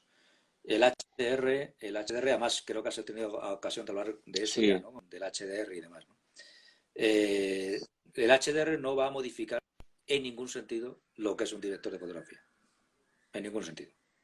El HDR es una total. tecnología que nos permite visualizar mejor lo que capturamos, ¿sí? Por lo tanto, lo que haremos tendremos mejor imagen, como si tuviéramos más rango dinámico. Pues tendremos imágenes con mejores penumbras, con negros más bonitos, con más detalle en las altas luces, con tonos de piel más agradables, más naturales, pero no va a cambiar en absoluto la estructura de lo que es un director de fotografía, como no ha cambiado desde hace básicamente 60 años. O sea, el director de fotografía, hay una presentación muy interesante de un pequeño cortometraje, creo que de la Academia de Hollywood de los años 50, donde habla del oficio del director de fotografía, ¿no? Tú lo ves ahora y es exactamente lo mismo que hacemos nosotros, ¿sí? O por lo que peleamos por hacer, ¿sí? Con toda la tecnología que tenemos y con todo lo que Totalmente. tenemos. Pero la condición, la esencia, el en sí mismo del oficio del director de fotografía no va a cambiar por la HDR, como no ha cambiado por el HD, como no ha cambiado por el 35, ni por el 16, ni el Super 8, ni por nada. Porque el ser director de fotografía, como hemos hablado a lo largo y tendido, no depende de las máquinas, ni de la tecnología. La tecnología, digamos, la utilizamos, la consideramos, la manejamos, pero no deja de ser la herramienta que usamos para ser director de fotografía. Una cámara no te hace director de fotografía. De acuerdo, Un director de fotografía sí hace fotografía con una. de acuerdo. Así que no, nadie se preocupe por la HDR, porque la HDR no hay que tenerle miedo tampoco, no es nada extraño ni es nada complicado. Es más bien una cosa de trabajo de postproducción minuciosa y con cierto criterio y cuidado, pero que nadie tenga miedo al HDR, porque no va a pasar nada, salvo que tendremos mejores imágenes, que veremos mejores las imágenes. No es que las tengamos mejor, porque nuestras imágenes llevan siendo buenas desde hace muchos años, pero las veremos mejor, sin duda alguna.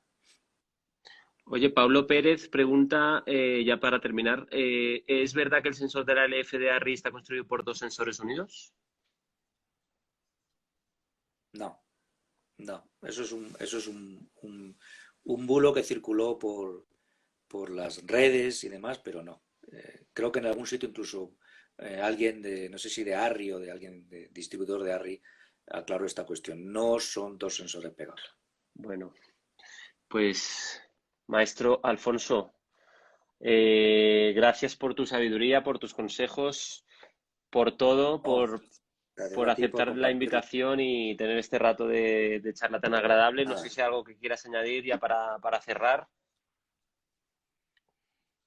nada, que aquí estamos para lo que necesitéis y más en esta época de cuarentena que estamos todos en casa, pues ala, aprovechemos para conversar y para inventarnos cosas y para que todo el mundo disfrute y nosotros que somos más viejos y podemos contar más chistes y más anécdotas, pues entretengamos un rato más a los jóvenes fotógrafos que están empezando o a los estudiantes que quieren meterse en este negocio, ¿no?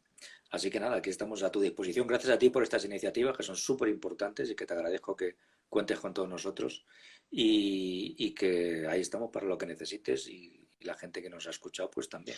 Genial, Alfonso. Pues Alfonso Parra, muchísimas gracias. Que vaya bien el confinamiento, lo que nos falta y nada, nos estaremos viendo cuando todo esto pase, seguro que sí. Un abrazo y muchas gracias, Alfonso. Vale, igualmente, gracias y cuidaros mucho del virus este demoníaco. ¿Vale? Chao, chao. Venga, Chao, un Alfonso, abrazo. gracias. Chao. Bueno, pues muchas gracias a todos por estar ahí. Gran charla con Alfonso, un día más. Mañana seguiremos con más invitados. Y nada, muchísimas gracias de verdad por estar ahí. Recordad que se queda el live 24 horas colgado aquí en Instagram y luego los estoy subiendo todos a YouTube. Muchísimas gracias de verdad. Si os quiere, nos vemos mañana en otro live. Chao, chao.